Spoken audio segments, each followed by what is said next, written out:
یہ حنفی، مالکی، شافعی، حنبلی اختلافات یہ وہ اختلاف نہیں ہے جو 73 فرقوں والے ہیں. یہ تو سب ایک دوسرے کو برحق سمجھتے ہیں. ابھی آپ نے سنا ہوگا امام حرم نے خطبہ دیا مسجد نبوی میں بھی مسجد حرام میں بھی.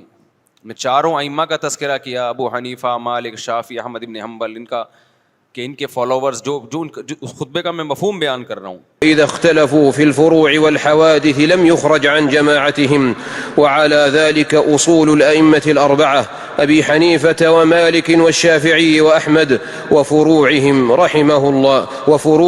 رحمهم الله تعالى ورضي عنهم وألحقنا بهم في لطف وعافية ورحمة ورضاه. کہ ہم نے قرآن و سنت کو ان کی رہنمائی میں سمجھنا ہے. بہت اچھا خطبہ تھا، اس کا مفہوم میں خلاصہ پیش کر رہا ہوں. تو یہ اختلاف تو فروعی اختلاف ہے، یہ تو علماء میں ہوتا ہے، صحابہ میں ہوا. اس میں تو جس مفتی کی بات پر زیادہ اعتماد ہوگا اس کے فتوے کو فالو کیا جائے گا اور دوسرے پہ طنز نہیں کیا جائے گا. لیکن کچھ اختلافات کیا ہوتے ہیں؟ اوپر کے ہوتے ہیں. بیسک بنیادی عقیدوں کا اختلاف، ختم نبوت کا اختلاف. چھوٹا اختلاف ہے، بڑا اختلاف ہے؟ بڑا اختلاف ہے. قادیانی بھی اپنے آپ کو مسلمان کہتا ہے اور ہم قادیانی کو مسلمان نہیں مانتے. اب کوئی آپ سے پوچھے قادیانی ہو یا نہیں ہو، آپ بولے میں فرقوں کو نہیں مانتا، او بھائی تو جان چھڑا رہا ہے اپنی. آپ کو مینشن کرنا پڑے گا کہ آپ ختم نبوت کے قائل ہو یا نہیں ہو. اگر قائل ہو تو اس کا مطلب آپ قادیانی نہیں ہو. معتزلہ ایک فرقہ تھا اسلام میں، اس کی کچھ باقیات ابھی بھی ہیں.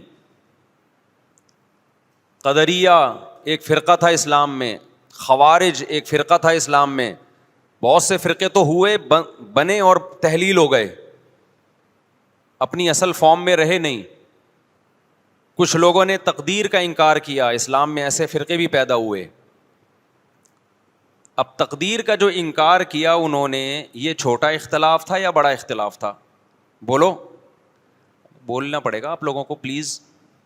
یہ بڑا اختلاف تھا، کیونکہ تقدیر کا عقیدہ تواتر سے ثابت ہے. تواتر سے اس کا انکار انسان کو گمراہ بنا دیتا ہے. اسلام نہیں مانتا ایسے شخص کو. کچھ لوگوں نے زکوٰۃ کا انکار کیا ابو بکر کے دور میں رضی اللہ عنہ. یہ چھوٹا اختلاف تھا، بڑا اختلاف تھا؟ بڑا اختلاف. ایک فرقہ وجود میں آیا، حضرت ابو بکر نے تلوار اٹھا کے ان کے خلاف جہاد کیا.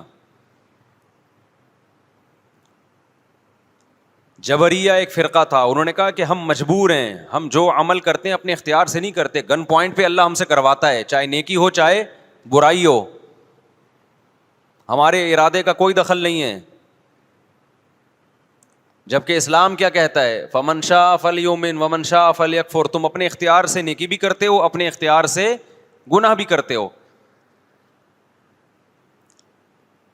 ہاں یہ پہلے سے لکھا ہوا ہے، اللہ کے علم میں ہے کہ کون کیا کرے گا، تو اسی کے حساب سے کرے گا وہ، لیکن کرے گا اپنے اختیار سے. تو یہ بھی ایک فرقہ وجود میں آیا. ایک فرقہ وجود میں آیا جس نے کہا کہ ہم قیامت کے دن بھی ان آنکھوں سے اللہ کا دیدار نہیں کر سکتے.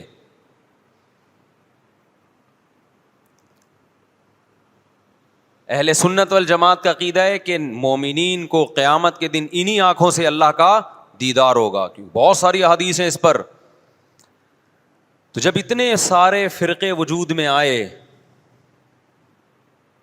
یہ نبی کے دور میں نہیں تھے لیکن صحابہ کے دور میں پیدا ہونا شروع ہو گئے، پھر تابعین، اور اب تک بنتے چلے جا رہے ہیں. اور جو شخص اٹھ کے بات کرتا ہے کہ میں فرقہ واریت کو ختم کرنے کے لیے آیا ہوں، میرا کوئی فرقہ نہیں ہے، تو سمجھ لو بغیر نام کے ایک نیا فرقہ وجود میں آ رہا ہے. کیونکہ جو اہل حق فرقہ ہے وہ تو ہمیشہ سے ہے، آپ کو اس کے اندر اپنے آپ کو شامل کرنا پڑے گا. نئی چیز مارکیٹ میں لاؤ گے تو حدیث میں آتا ہے میری امت گمراہی پہ جمع نہیں ہو سکتی. آپ جب نیا فرقہ لانچ کر رہے ہیں اور تمام فرقوں کو غلط قرار دے رہے ہیں تو آپ بزبان حال یہ کہہ رہے ہیں کہ پوری امت گمراہی پہ جمع ہو گئی تھی. جبکہ نبی نے فرمایا ایک ہمیشہ کیا رہے گا؟ ہر دور میں ایک فرقہ برحق رہے گا، وہ جنتی، وہ ہمیشہ رہے گا، وہ کبھی ختم نہیں ہوگا.